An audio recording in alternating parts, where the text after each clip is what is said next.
기도하시겠습니다.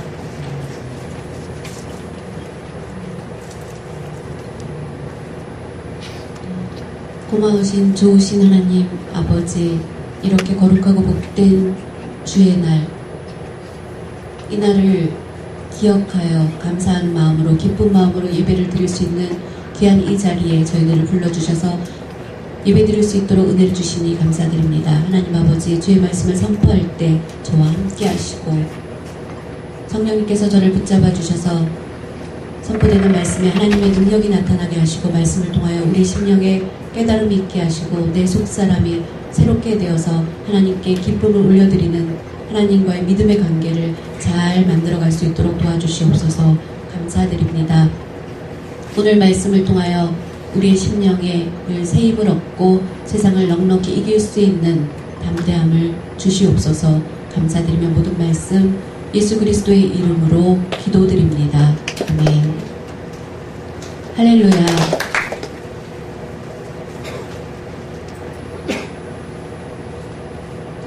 오늘 예배 드릴 때 우리가 그냥 오는 것이 아니라 어떻게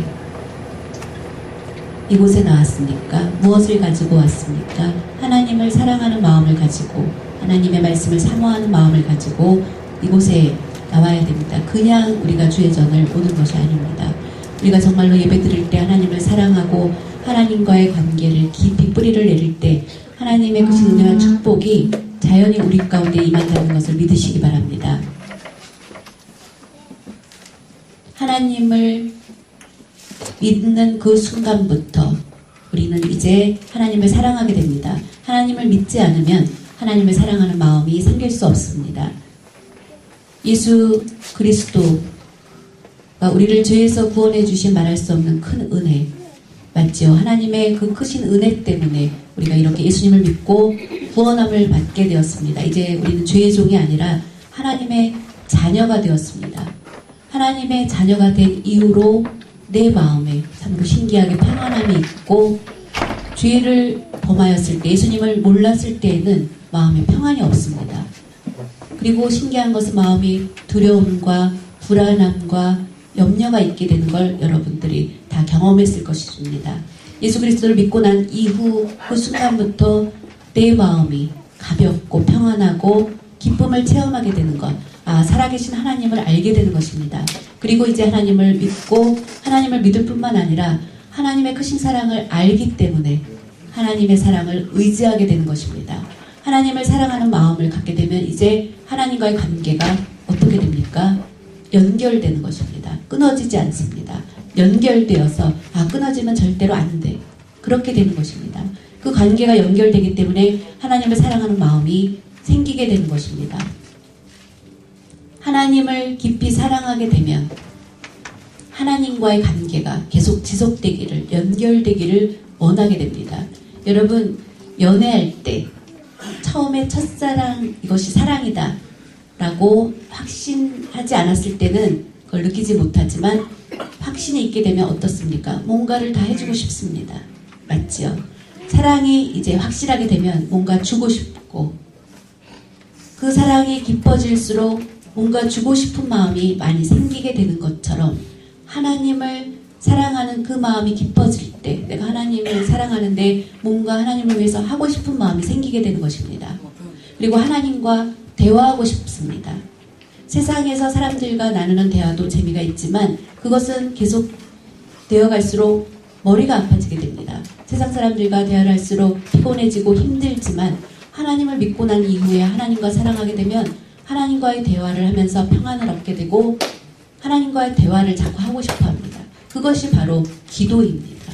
기도를 통해서 하나님과 대화하게 되고, 하나님과 대화하고 싶으면 많이 기도하는 여러분이 되시기 바랍니다.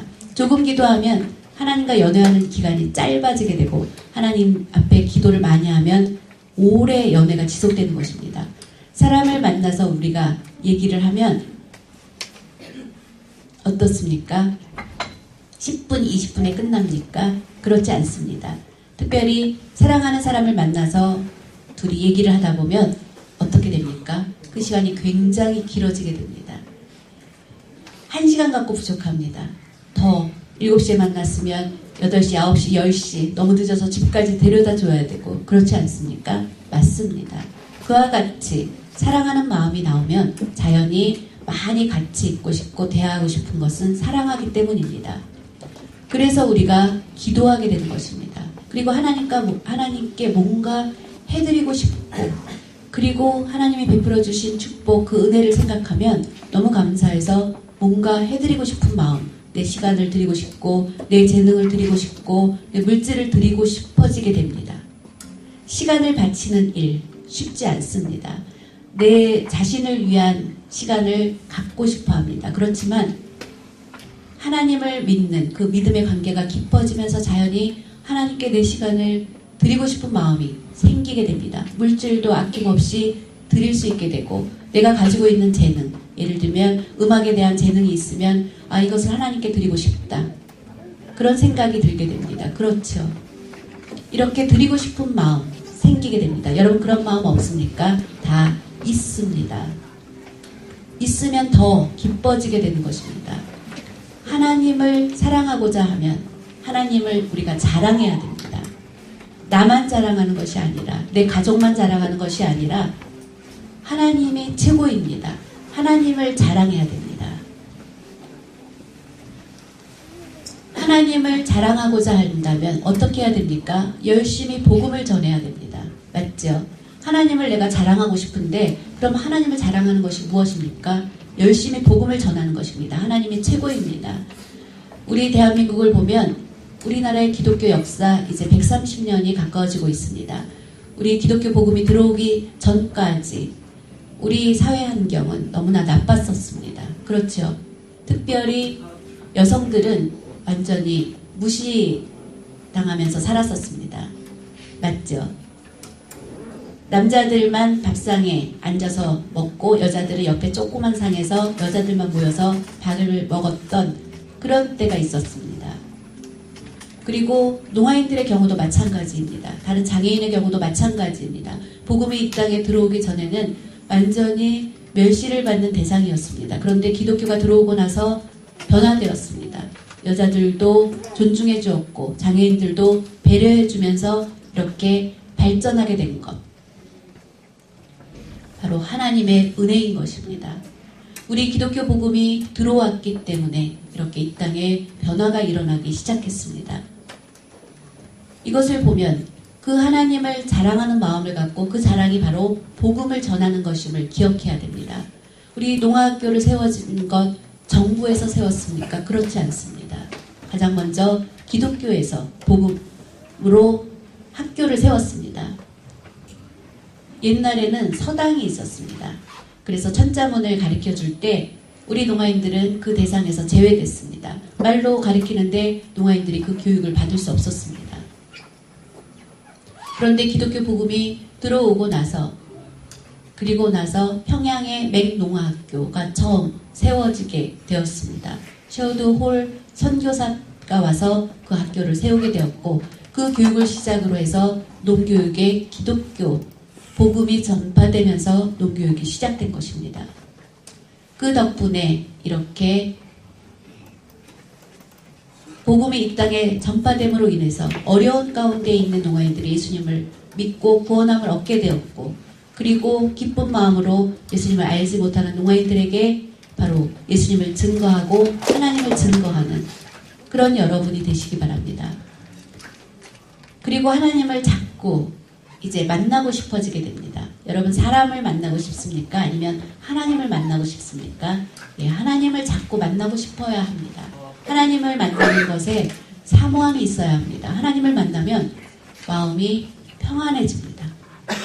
참으로 신기합니다. 하나님을 만나지 않으면 마음이 평안하지 않습니다. 그런데 하나님을 만나면 마음에 평안을 얻게 되고 사랑하는 여러분 어려운 일을 만났을 때 하나님을 만나는 여러분이 되시기 바랍니다. 어려운 문제 그거 가지고 머리 아파하는 것을 이제 끊어버리고 하나님 앞에 나와서 기도함으로 하나님 주시는 평안을 얻게 되는 것입니다.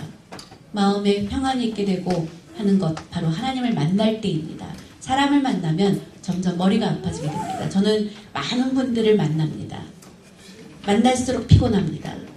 하나님을 만나면 마음에 평안함을 얻게 되고 또 새 힘이 100배, 1000배, 10,000배 생기게 되는 것입니다. 얼마나 좋은지 모릅니다. 여러분 하나님을 자주 만나는 여러분이 되시기 바랍니다. 그러면 하나님을 자주 만나려면 어떻게 하면 됩니까? 예배의 자리에 나와야 됩니다. 예배의 자리에 우리가 나오는 이유는 왜 이곳에 나옵니까? 하나님을 만나기 위해서입니다. 예쁜 자매를 만나기 위해서 옵니까? 미남 청년을 만나기 위해서 옵니까? 아닙니다. 하나님을 만나기 위해서 예배의 자리에 나오는 것입니다. 맞죠? 예배에 우리가 온 목적은 하나님을 만나기 위해서입니다. 그럴 때 하나님이 기뻐하십니다.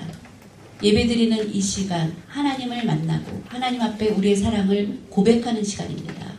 이것을 꼭 기억하시기 바랍니다. 예배를 경홀히 여기면 안 됩니다. 예배는 매우 소중한 것입니다. 예배를 통하여서 하나님을 만나는 것, 그것이 바로 최고의 축복입니다. 축복의 원천의 셈이 되는 것입니다. 하나님과 깊은 만남이 없으면 우리는 좋은 길이 우리 앞에 나타날 수가 없습니다. 좋은 일을 볼 수가 없습니다. 하나님을 만남에서부터 그 일이 잘 될 때 범사의 모든 일들이 해결되고 좋은 길로 열리게 되는 것입니다. 참으로 신기한 것은 하나님과의 만남이 지속될 때 우리의 길이 형통하게 되고 안 되는 일에서도 또 그 어려운 고비들을 넘어가면서 대로로 열리게 되는 것. 얼마나 좋은 일인지 모릅니다. 하나님을 만나는 것이 바로 최고로 알고 살아가는 여러분 모두가 되시기 바랍니다.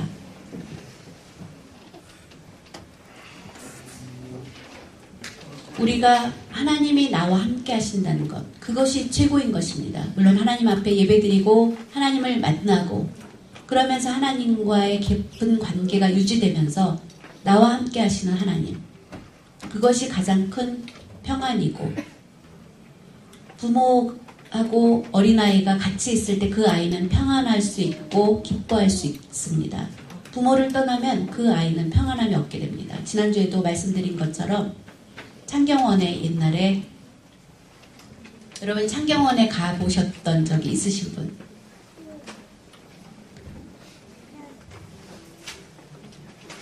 네, 한 6분 정도 되시는데 연세가 있으신 분들은 가보셨습니다.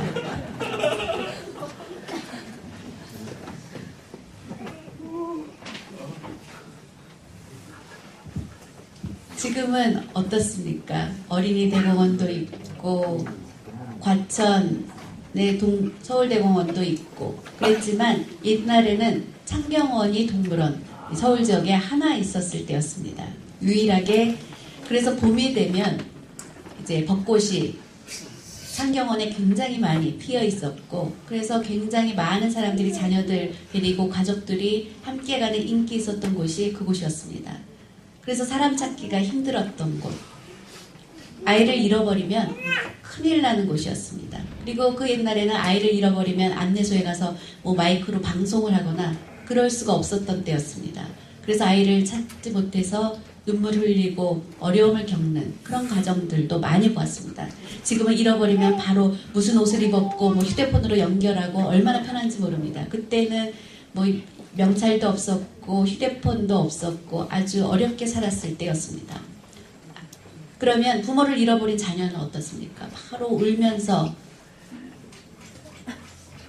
소리치면서 크게 울게 됩니다. 부모도 자기 자녀들의 이름을 막 크게 부르면서 아이들을 찾아다니게 됩니다. 경찰서에 알려주고 아주 고생을 해야 됩니다. 그걸 생각하면 함께 한다는 것, 그것은 평안하다는 것입니다. 부모 손을 꼭 붙잡았을 때 그것이 가장 안정된 것입니다.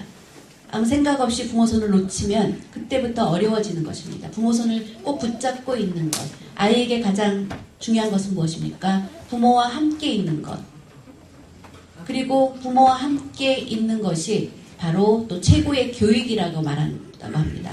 너 이거 가, 어디 가, 그것이 아니라 그 부모가 그 자녀와 함께 있는 것, 그것이 최고의 교육이라고 합니다. 그런데 요즘은 부모들의 잘못된 지나친 욕심 때문에 아이들을 보내기만 하고 어디 가르치러 다니기만 하니까 이제 지금 아이들의 정서가 차가워지고 있습니다. 부모와 함께 있을 때 부모를 통하여 따뜻한 온정, 사랑을 느낄 수 있는데 지금은 그것이 바뀌어지고 있습니다. 그래서 함께 있는 것이 바로 최고인 것입니다. 우리 믿음 생활을 하는 우리들에게 가장 필요한 것, 가장 중요한 것은 무엇입니까? 바로 하나님과 함께하는 것입니다. 그것이 최고입니다. 하나님이 함께하시지 않으면 아무런 의미가 없는 것입니다. 나와 함께하시는 하나님이 최고이고 그것이 가장 큰 평안함입니다.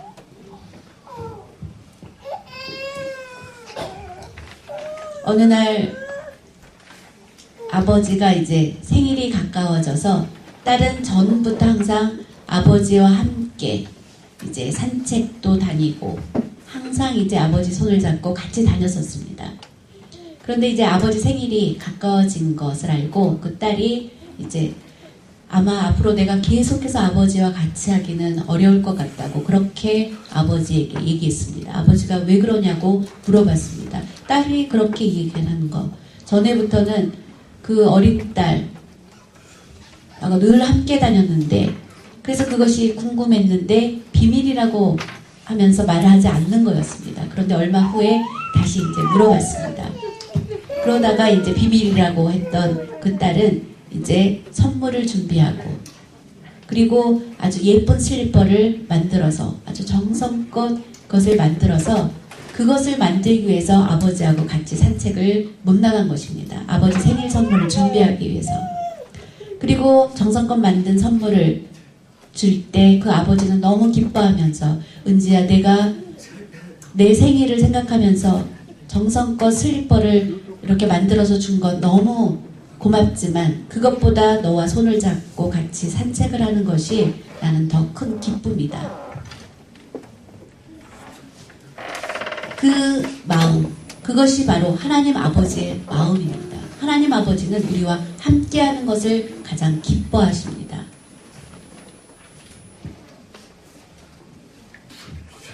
물론 우리는 하나님을 위해서 하나님 기뻐하시는 일을 위해서 힘쓰고 그렇지만 하나님 가장 기뻐하시는 것은 우리와 함께 하시기를 원하십니다. 우리가 함께 하는 것은 무엇입니까? 바로 우리가 드리는 예배와 기도입니다. 그때 하나님께서 가장 기뻐하십니다. 예배 드리는 생활, 그것이 가장 귀한 것입니다. 기도하는 것, 그것이 하나님과 함께 하는 것입니다. 여러분 예배 드리는 생활 그것을 소홀히 여기면 안 됩니다. 그것을 꼭 기억하시기 바랍니다. 오늘 본문 말씀을 보면 다윗의 시편 20편 1절에서 9절까지 다윗의 고백을 볼 수가 있습니다. 이 말씀을 보면 예배가 얼마나 소중하고 기도가 얼마나 소중한 것인지를 알 수 있습니다. 다윗은 어떤 일이 있어도 가장 먼저 하나님 앞에 제단을 쌓았습니다. 번제를 하나님 앞에 올려드렸습니다. 이것이 바로 오늘날의 예배인 것입니다. 그리고 하나님 앞에 기도했던 것을 볼 수 있습니다. 그 기도의 내용을 보면 어떤 일을 할 때 가장 먼저 앞서서 하나님 앞에 제사드렸고 기도했던 것을 발견할 수 있습니다. 여러분 우리가 무슨 일을 할 때 가장 먼저 하나님 앞에 예배드리는 것을 생각하고 또 하나님 앞에 기도하는 것을 생각해야 됩니다. 오늘 본문 말씀을 한번 보면 전쟁이 임하게 되었을 때 왕이 기도했던 것을 볼 수 있습니다. 한번 말씀을 보겠습니다. 4절 말씀을 보겠습니다. 시편 20편 4절 말씀입니다.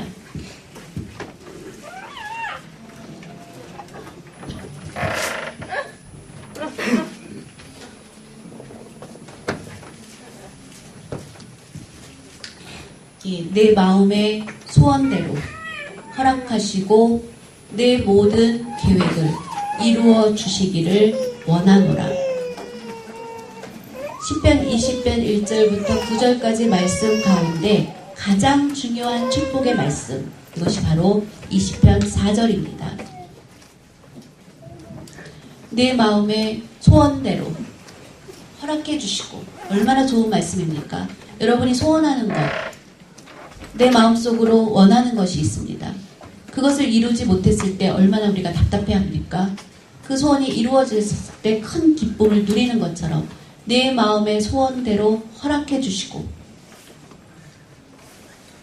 그리고 내 모든 계획을 이루어 주시기를 원하노라 라고 말씀에 기록하고 있습니다. 이것은 다윗의 입장에서, 다윗은 이제 가까이 전쟁을 두고 있는 그런 상황에서 백성들에게 가장 원하는 마음의 소원, 그것은 전쟁에서 승리하는 것입니다. 전쟁에 임박한 그 상황에서 가장 원하는 소원은 전쟁에서 승리하는 것을 원하는 것입니다. 전쟁에서 패배하게 되면 그것은 너무나 비참하게 되는 것입니다. 전쟁에서 패전하는 것, 패전하게 되면 그 국민들은 다른 나라의 포로로 잡혀갑니다. 포로로 잡혀간다는 것은 바로 노예가 되는 것입니다. 국가를 잃어버리게 되고 자유를 잃어버리게 되는 비참한 상황이 되는 것입니다. 백성들의 입장에서는 그래서 전쟁에서 승리하기를 원합니다.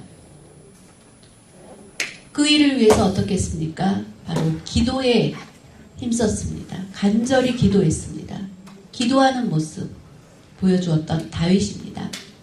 왕위에 올랐기 때문에 다윗은 기도하기 시작한 것이 아니라 그는 목동으로 있을 때부터 기도했습니다. 날마다 습관을 따라 변함없이 늘 기도했습니다. 그런 습관이 이제 체질화된 다윗은 전쟁을 가까이 두고 나라가 융성하게 되었고 발전하게 되었어도 변함없이 기도했습니다. 열심히 기도했기 때문에 다윗은 위대한 왕, 그리고 성군이라고 불려지게 되었습니다.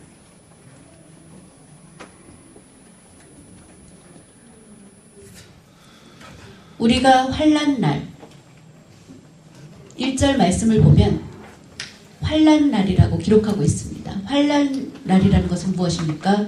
바로 전쟁을 해야 될 상황이었던 것입니다. 여러분, 우리가 6.25 전쟁을 우리는 경험하지 못했습니다. 저도 경험하지 못했지만 연세가 좀 있으신 분들 얘기를 들어보면 말할 수 없는 고통을 겪었고, 또 영화나 TV 같은 거를 보면 그 소가 이끄는 수레바퀴에 짐을 싣고 사람들이 피난 가는, 그래서 가다가 짐을 떨어지고 쓰러지고 하는 그런 비참한 모습을 보았습니다. 전쟁이 일어나면 그렇게 지옥과 같은 고통을 겪게 되는 것입니다. 그래서 그때 환난날에 하나님께서 응답해 주십니다. 다윗의 고백을 듣고 다윗이 기도함으로 인해서 그 어려운 환난, 그 전쟁을 승리하는 그런 축복을 하나님이 베풀어 주신 것을 볼 수 있습니다. 간절히 기도함으로 승리하게 된 것입니다. 우리 대한민국도 6.25가 일어났을 때 말할 수 없는 큰 환난을 겪었지만 우리 군대 상황은 그 당시 너무나 열악했습니다. 대포, 전투기, 그 모든 것들의 무기가 너무 부족했었습니다. 그래서 북한이 쉽게 우리나라를 점점 점령해 오는 그런 상황이었습니다. 전쟁을 만났을 때 우리가 대적할 수 있는 그런 환경이 되지 못했었습니다. 그래서 우리는 완전히 절망했었습니다. 북한이 계속해서 우리나라를 끝까지 침공하고 그랬다면 우리는 완전히 멸망할 그런 위기였습니다. 조그마한 위기가 아니라 커다란 위기를 만났습니다. 그때 이승만 대통령이 그 환경을 보고 그는 이 나라를 떠난 것이 아니라 믿음의 사람이었습니다. 그래서 기도했습니다. 피난 가지 않고 함께 기도했습니다. 그리고 전국에 있는 많은 주의종들에게 방송을 통하여서 기도해달라고 요청했습니다. 많은 국민이 기도했습니다. 결국 다행스럽게 유엔군의 지원을 받게 되었습니다. 그리고 전쟁에서 이제 북한을 물리치고 38선이 그어지게 되었습니다. 그리고 난 이후로 지금까지 한 번도 전쟁이 일어나지 않았습니다. 맞죠? 이것은 하나님의 축복입니다. 6.25 전쟁 이후에 지금까지 전쟁이 있었습니까? 없었습니다. 이것이 축복입니다. 다시 이 땅에 전쟁이 일어나게 되면 우리 경제는 말할 수 없이 비참하게 어렵게 되었을 것입니다. 그런 일이 없었기 때문에 우리 한국 사회가 이렇게 발전하게 된 것입니다. 누구 때문입니까? 바로 기도하는 사람들이 있었기 때문입니다. 이것을 우리가 잊지 말아야 합니다. 여러분, 우리나라 경제가 점점 발전되어 갈수록 잊지 않고 해야 될 것은 간절히 기도해야 되는 것입니다. 기도하는 성도의 수가 늘어갈 때 하나님께서 이 나라를 지켜주시고 또 위대한 국가로 축복해 주신다는 것을 분명히 믿습니다.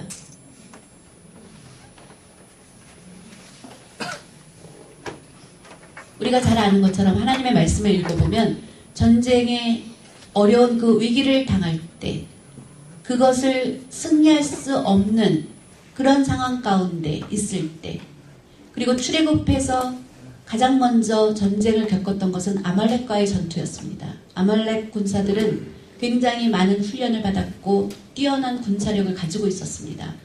출애굽해서 나온 이스라엘 민족들은 군사훈련을 받은 적이 없었습니다. 왜냐하면 430년 동안 애굽의 종살이를 하면서 군사훈련을 받았던 적이 한 번도 없었습니다. 너무나 싸울 수 있는 능력이 없었습니다. 그런데 그 민족을 이끌고 가야 됐습니다. 이끌고 나아가는 중에 다른 민족들을 만나게 되고 가장 먼저 만났던 적이 바로 아말렉이었습니다. 그 아말렉을 만난 그 어려움을 가운데 모세는 어떻게 했습니까? 그 모든 것을 보았을 때 군사력이 없는 이스라엘 민족들을 모세는 잘 알고 있었습니다. 그래서 여호수아에게 나아가서 싸우게 하고 우리는 아론과 훌을 데리고 기도하러 산에 갔습니다. 두 손을 높이 들고 모세가 기도했을 때 아말렉을 물리칠 수 있게 되었습니다. 바로 기도했기 때문에 승리한 것입니다. 기도하지 않았다면 승리할 수 없었던 것을 우리가 기억해야 됩니다. 기도가 얼마나 중요한지 알 수 있습니다. 여러분, 기도할 때 우리가 생각하지 못한 놀라운 일을 우리에게 보여주신다고 그렇게 하나님은 예레미야서 33장 다 같이 한번 말씀을 보겠습니다. 예레미야 33장 3절 말씀입니다.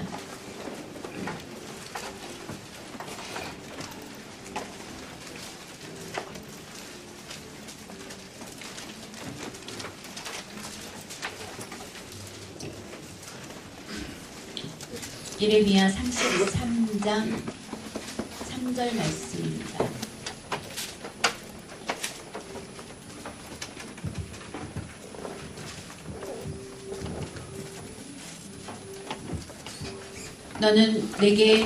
내게는 누구입니까? 여기서 내게는 하나님입니다. 우리는 내게, 하나님께 부르짖으라. 내가 내게 응답하겠고 내가 알지 못하는 크고 은밀한 일을 내게 보이리라. 이 말씀은 정말 놀라운 축복의 말씀입니다. 여러분, 기도 하나 하는데 결과는 무엇입니까? 내가 알지 못하는 크고 은밀한 일을 내게 보이리라. 얼마나 놀라운 말씀인지 모릅니다. 이걸 꼭 기억해야 됩니다. 일제시대 때 우리는 일제시대에 36년 동안 일본에 대적할 힘이 없었습니다. 우리를 완전히 말살시켜가는 그런 힘있는 강대국 일본이었습니다. 아시아뿐만 아니라 그 당시 소련까지 침투한 그런 국가였습니다. 일본의 그런 막강함 앞에 우리나라는 대적할 수 있는 그런 상황이 되지 못했습니다. 아무런 희망도 없는 그런 불가능한 그런 상황이었습니다. 그런데 우리에게 있었던 한 가지 희망, 그것은 바로 기도였습니다. 힘써서 기도했습니다. 기도한 덕분에 일본은 무너지게 되었습니다. 얼마나 놀라운 일인지 모릅니다. 미국까지 침공했습니다. 그런 야욕을 부렸습니다. 그 당시 루즈벨트 대통령이 그 전쟁을 앞두고 8시간 하나님 앞에 간절히 기도하고 일본하고 맞서서 결국 일본은 항복했습니다. 바로 이 말씀대로입니다. 내가 부르짖으라. 내가 응답하겠고 기도의 중요한 것을 꼭 깨닫는 여러분이 되시기 바랍니다. 우리 명성교회 특징은 무엇입니까? 새벽 기도를 강조하는 교회입니다. 이 모습을 보고 우리가 기도할 때, 그리고 새벽 기도를 통하여서 명성교회는 이렇게 부흥하게 된 것입니다. 세계적인 교회로 인정받고 우리 한국 교회에서도 명성교회, 큰 교회로 어떤 시기하는 그런 소리들은 있지만 분명히 인정받고 있습니다. 명성교회는 새벽기도로 이렇게 발전하게 된 것입니다. 여러분, 기도가 얼마나 소중한 것인지 우리가 알아야 합니다.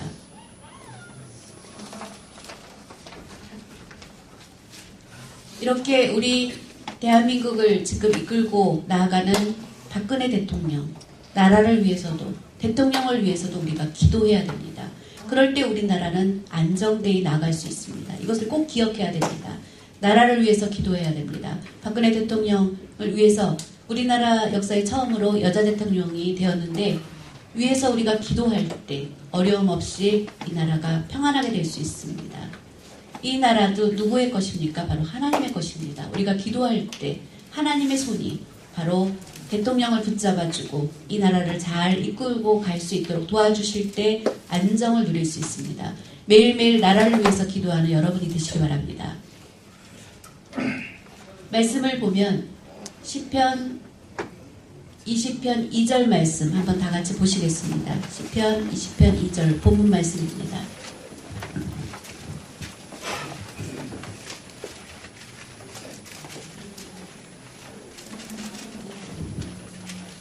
시편 20편 2절입니다. 성소에서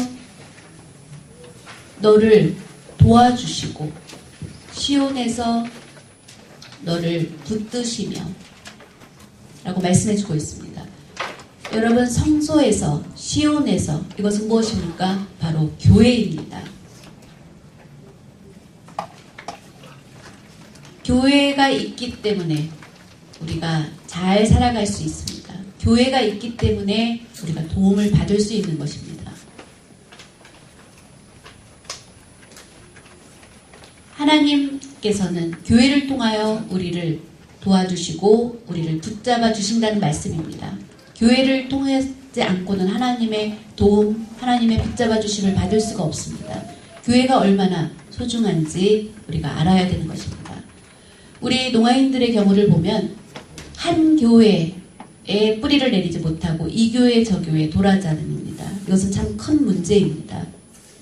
제가 지난주에 다른 교회에 가서 말씀을 전했는데 일산에 이제 강조혜 목사님이 목회하는 곳에 갔는데 한 20명에서 25명 정도가 보이는데 제가 교회 중심에 대한 말씀을 전했습니다.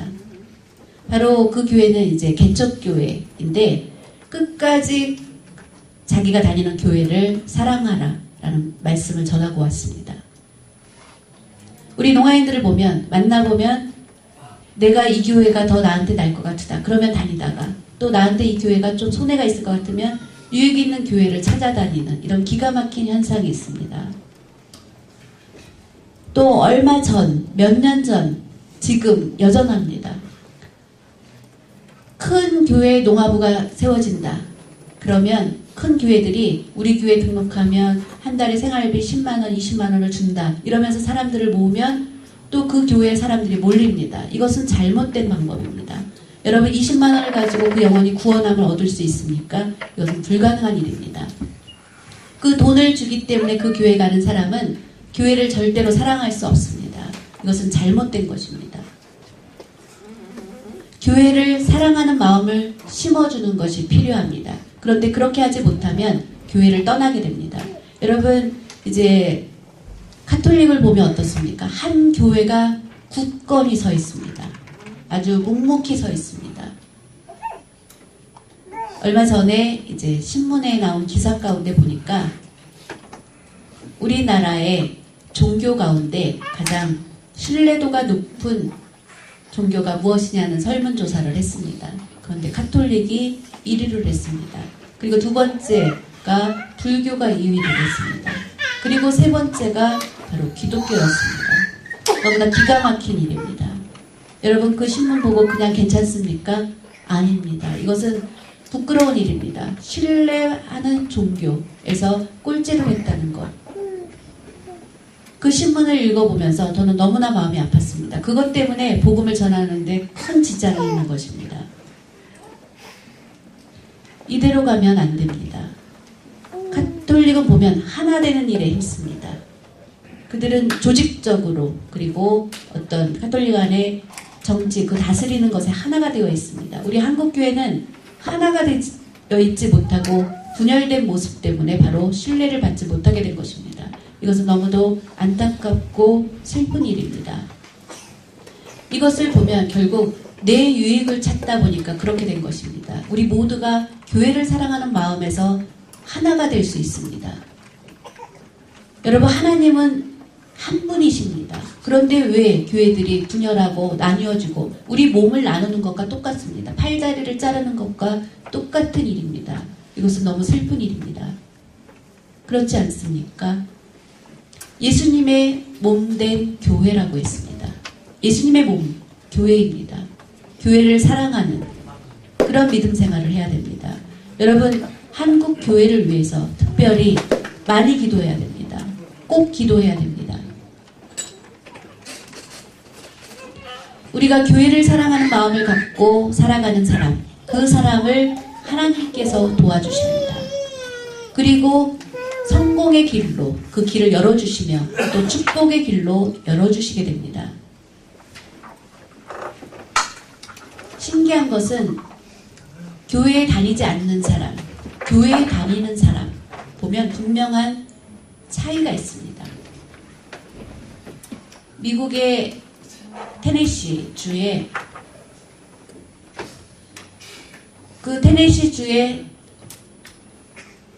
젊은 그 청년들, 꼬마들을 맡았던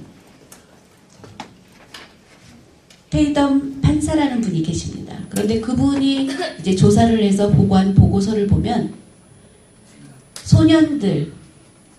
그 소년들 가운데 죄를 범죄한 4,800명을 조사해 보니까 기독교인은 28명밖에 되지 않았다고 합니다. 4,800명 중에 나머지 28명 외의 사람들은 교회를 다니지 않는 그런 아이들이었습니다. 교회를 다니는 사람은, 그런 청소년은 28명에 불과했다고 합니다. 또 부모가 잘 신앙생활하는 그런 가정에서 자란 소년들은 죄를 범한 경우가 한 번도 없었던 그런 조사 결과가 나왔습니다. 특별히 부모가 신앙생활 열심히 하면 잘못된 길로 가는 경우도 물론 있습니다. 그렇지만 끝까지 탈선해서 교도소를 가는 그런 자녀들은 없다는 것입니다. 부모가, 혹시 여러분 청년 중에 여러분의 부모님이 교회 다니지 않은 경우가 있다면 이제부터 여러분들이 열심히 신앙생활해서 여러분의 자녀들 계속해서 지속해서 대를 이어서 신앙생활 잘할 수 있도록 해야 됩니다.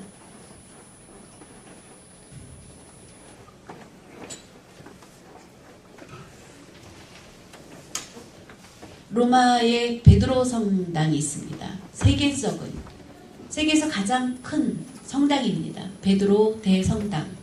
제가 가보니까 10만 명이 앉을 수 있는 10만 좌석입니다. 우리 한국교회는 여의도 순복음교회가 10,000좌석입니다. 그리고 금남교회가 10,000좌석입니다. 그런데 거기는 10만 명이 모일 수 있는 곳입니다. 아직 우리나라에는 10만 명이 모일 수 있는 데는 없습니다. 그 로마는 그 베드로 성당 10만 명이 모일 수 있는 그런 세계에서 가장 큰 성당을 가지고 있는 그런 가톨릭 국가인데, 그 성당을 짓기 위해서 면죄부를 판매하게 되었고 그것을 계기로 종교개혁이 이루어지게 되었습니다. 그러면서 수십 년 동안 시간이 흐르고 베드로 성전의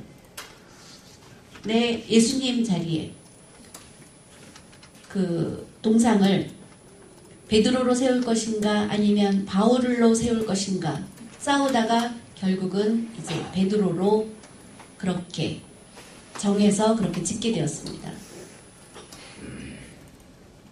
바울 기념교회를 가보면 베드로 성당하고는 비교가 되지 않습니다. 그런데 우리가 성경을 보면 신약 27권 가운데 13권을 사도 바울이 기록한 것입니다. 베드로가 기록한 것은 베드로 전후서 2개뿐입니다. 성경에 기록된 그 양을 보아도 바울이 훨씬 더 위대하고 많은 일을 했기 때문에 그를 세월만도 했는데 왜 그렇습니까? 바로 예수님께서 너무나 부족한 베드로였습니다. 훌륭한 것이 없었습니다. 그렇지만 예수님께서는 그 베드로를 제자로 택하셨습니다. 이것을 보면 베드로처럼 부족하고 허물 많은 우리지만 하나님께서는 변함없이 우리를 택해 주셨고 사랑해 주신다는 것을 믿으시기 바랍니다. 그걸 생각하면 나는 정말 부족한 것이 너무 많고 잘한 것이 하나도 없고 죄 많은 사람이고 그렇지만 하나님께서 변함없이 동일하게 나를 택하여 주셨고 예수님을 믿을 수 있는 믿음의 자리로 불러주신 것은 너무도 감사한 일인 것입니다. 그것을 생각하는 순간 우리는 감사함으로 교회를 뜨겁게 사랑하는 여러분이 되시기 바랍니다. 예배드리는 생활, 교회를 사랑하는 마음이 있으면 어떻게 하면 됩니까? 예배드리는 생활에 충성해야 됩니다. 하나님을 사랑하는 표현이 무엇입니까? 바로 예배인 것입니다. 오늘 이렇게 주회전에 나와서 예배드리는 것, 이것이 바로 귀한 것입니다. 예배를 우리가 11시 20분에 우리 농아부 예배를 드립니다. 그러면 그 전에 30분 전에 와서 예배를 준비하는 사람, 바로 좋은 믿음의 사람입니다. 5분 전에 막 급하게 뛰어오는 사람, 또 예배 시작해서 늦게 천천히 오는 사람, 차이가 있습니다. 여러분, 이런 얘기를 들으면 여러분 어떻습니까? 내가 주님 앞에 칭찬 듣고 싶으면 30분 전에 나와서 기도로 준비하고 하나님의 은혜를 사모하고 그런 사람, 바로 좋은 믿음의 사람인 것입니다.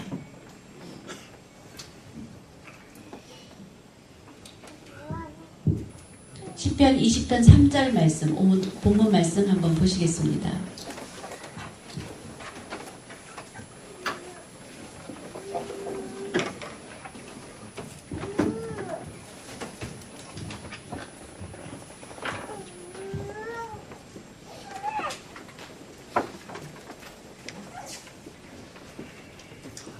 내 모든 소재라는 것은 무엇입니까? 바로 곡식들을 가지고 곡물가루를 만들어서 하나님 앞에 바치는 그런 제사입니다. 그 소재를 기억하시며 내 번제를 소와 양과 염소를 잡아서 드리는 그 제사를 받아주시기를 원하노라. 바로 이것이 오늘날의 예배인 것입니다. 소재와 번제, 이것은 바로 예배인 것입니다. 여러분, 예배가 얼마나 중요한 것인지 알 수 있습니다. 사랑하는 여러분, 예배드리는 일에 열심을 다하시기 바랍니다. 30분 전에 와서 기도하고 예배드리는 자, 바로 풍성한 은혜를 받을 수 있습니다. 예배 드려도 그 감동 멈출 수 없어서 교회에 더 성전에 있고 싶은 사람, 바로 믿음이 좋은 사람입니다. 우리 명성교회 어떤 장로님은 1부부터 5부까지 예배를 드리신다는 얘기를 듣고 와, 정말 대단하시다. 1부는 7시에 시작합니다. 7시 예배에 오셔서 2부 9시 10분입니다. 그리고 3부 11시 20분 또 그 예배 드리시고 4부 1시 30분 그리고 5부까지 예배에 다 참석하시면서 주회전에 거하는 것에 기쁨을 누리십니다. 그분을 뵈면 놀랍습니다. 그리고 이제 예배를 통하여서 목사님이 전파하시는 그 말씀, 그것이 너무 좋아서 거하시는 것입니다. 여러분, 우리 동아인들 예배 마치고 야 이제 끝났구나 하고 성전을 정말로 36개 주랭랑 치면서 나아가는 모습을 가지고 있다면 그것은 아직 믿음이 부족하다는 것입니다. 그러면 안 됩니다. 주회전이 너무 좋습니다. 사모합니다 하면서 교회 계속 있는 것, 그런 모습이 분명히 우리 가운데 나타나게 될 것입니다. 친구 중요하지 않습니다. 저도 친구가 굉장히 많습니다. 이제 나이가 들고 시간이 흐르면서 보니까 그 친구를 만나는 것들이 점점 줄어들게 됩니다. 맞죠? 나를 위해서 희생할 수 있는 친구는 많이 없습니다. 그건 아무것도 아닙니다. 주일날 결혼식 죄송합니다. 참석하지 못합니다. 미움받아도 괜찮습니다. 대신 축하하는 부주를 보내면 되는 것입니다. 주의를 철저하게 지키고. 왜 그렇습니까? 바로 예배가 귀하기 때문입니다. 예배를 버릴 수 없습니다. 하나님 앞에 드리는 그 예배, 그것을 가장 귀한 것으로 생각해야 됩니다.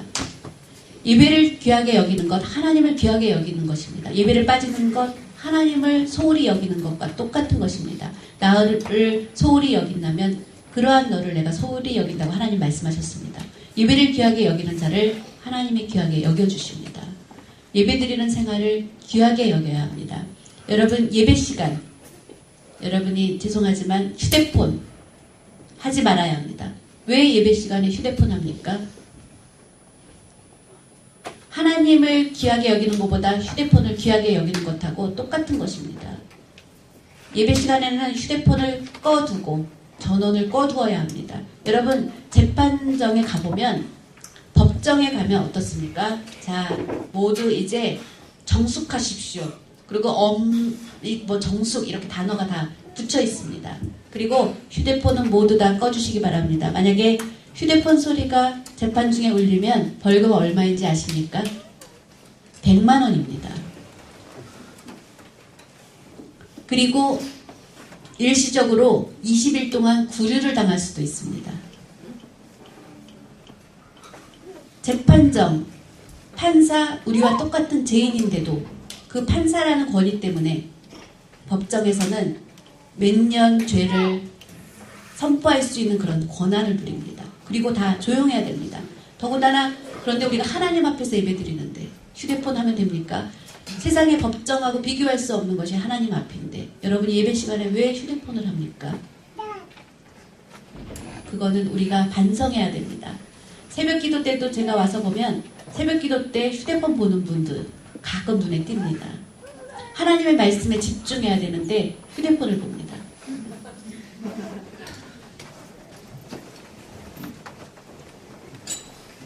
이것은 기가 막힌 일입니다. 그러면 안 됩니다. 예배드리는 그 시간은 무조건 휴대폰 다 끄고 하나님께 예배드리는 데 집중할 때 그것이 바로 하나님을 귀하게 여기는 것입니다. 이것을 꼭 기억하시기 바랍니다. 그리고 주일 성수를 꼭 해야 됩니다. 철저하게. 주일날 여행 가고 주일날 그러면 안 됩니다. 주일 성수를 꼭 해야 됩니다. 여러분, 이스라엘을 보십시오. 철저하게 안식일을 지킵니다. 한 번도 어기지 않습니다. 비행기도 뜨지 않습니다. 비행기 조종사도 주일날은, 안식일날은, 금요일날 저녁부터 이스라엘 항공은 움직이지 않습니다. 그 시간, 대기 1시간 전에 벌써 다 문을 닫고 아주 철저히, 그냥 편하게 조금이 아니라 철저히 안식일을 지킵니다. 그것 우리가 본받을 만한 일입니다. 주일날 한 번 빠져도 괜찮겠지? 안 됩니다. 여러분, 인류 야구 선수, 우리가 야구를 칠 때, 야구할 때 1루, 2루, 3루 홈으로 들어오는데 주일날 한 달에 4주를 다 지켜야 홈인 할 수 있는 것입니다. 홈에 들어오는 것입니다. 한 번 빠지면 1루밖에 못 나가는 것입니다. 첫째, 둘째, 셋째, 넷째 주일 다 지켜야 홈에서 점수를 하나 얻는 건데 여러분이 4주 중에 하나를 빠지면 점수를 얻지 못하는 것입니다. 어떤 집사님이 한 몇 년 전에 또 한 번 제가 말씀드린 적이 있는데 어떤 집사님이 꿈을 꾸는데 꿈에 사다리가 있었다고 합니다. 그 사다리를 잡고 하늘로 올라가는데 너무 기뻤습니다. 그런데 올라가다 보니까 사다리가 하나가 비어있고 그 다음인 것입니다. 그 위로 올라가려니까 너무 다리를 많이 벌려야 되고 힘이 드는 것입니다. 할 수 없이 하늘나라를 가기 위해서 꾹 참고 그 다리를 힘차게 벌려서 올라갔는데 그 다음에 한참 올라가다 보니까 이제 두 칸이 없는 것이었습니다. 그 위에 거를 잡으려고 하니까 너무 힘이 들었습니다. 그래서 이제 불평하기 시작했습니다. 하나님, 왜 두 개가 없어서 이렇게 힘들게 올라가야 됩니까? 그때 하나님의 음성이 들렸습니다. 내가 잘못한 것이 아니라 넌 네가 잘못한 거다. 왜 주일날 2주 빠졌기 때문에 그 다리 2개가 빠진 것이다. 그 꿈을 꾸었다고 합니다. 그 이후로 절대로 주일은 한 주도 빠지지 않고 열심히 다니셨다고 그렇게 간증하신 것을 보았습니다. 얼마 전에 우리 대한극장에서 신이 보낸 사람이라는 영화를 제가 보았습니다. 한국 영화의 첫 상영할 때 자막이 없는 것이 안타까운 일이지만 북한의 실상, 북한의 교회에 대해서 이렇게 나타난 그런 영화입니다. 북한의 지하교회에서 믿음 생활하는 사람이 14만 명이 있다고 합니다. 그런데 그분들은 정말 열심히 주일날 예배를 드리지 못하는 그 핍박 가운데서 열심히 예배를 드리는 그 모습을 보니까 우리는 얼마나 자유롭게 예배를 드리는지 부끄러움을 느꼈습니다. 열심히 예배 드리는 것을 사모해서 힘써서 예배 드리는 그 모습에 큰 감동을 받았습니다. 여러분, 우리는 무엇을 합니까? 예배를 소홀히 여기면 안 됩니다. 열심히 예배 드려야 합니다.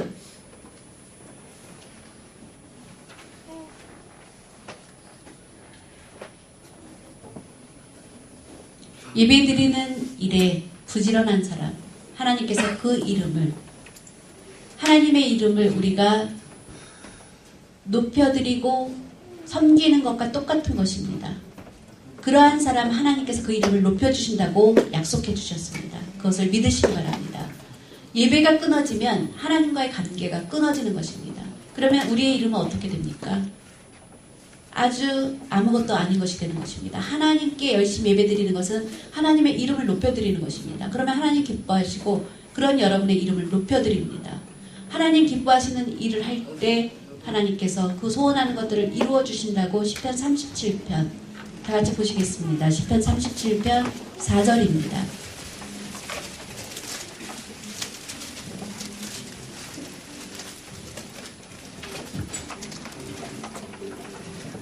시편 37편 4절 말씀입니다.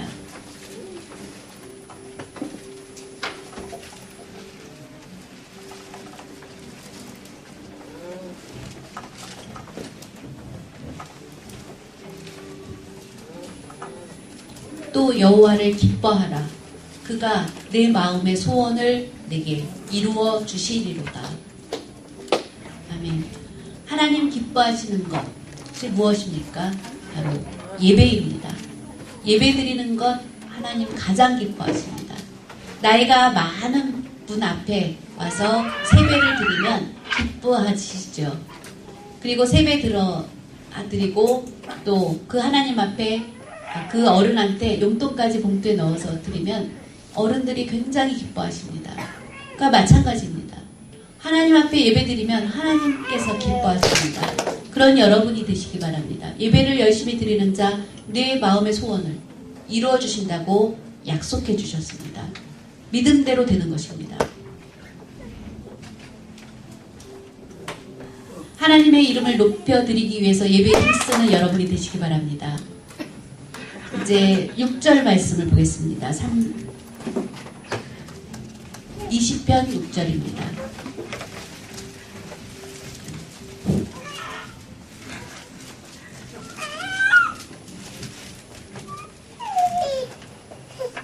여호와께서 자기에게 기름 부음 받은 자를 구원하시는 줄 이제 내가 아노니 그의 오른손에 구원하는 힘으로 그의 거룩한 하늘에서 그에게 응답하시리로다. 다윗 왕이 기도한 마지막 결과는 무엇입니까? 승리인 것입니다. 승리하는 축복을 받은 것입니다. 오늘 말씀을 보면 다윗은 언제나 주의 말씀에 순종하는 삶을 살았기 때문에 기도했고 기도함으로 인해서 하나님의 축복을 받은 것입니다. 우리가 예배드리는 것은 말씀에 순종하는 것입니다. 그럴 때 하나님의 축복이 있다는 것입니다. 여러분 말씀에 순종하시기 바랍니다. 말씀에 불순종하면 아무것도 아닙니다. 말씀에 순종할 때 하나님의 축복이 있다는 것입니다. 말씀에 순종하는 자에게 하나님 주시는 축복은 천하에 있는 모든 복을 주신다고 했습니다. 여러분 아브라함을 보십시오. 이삭을 보십시오. 야곱을 보십시오. 말씀에 순종함으로 축복을 받았습니다.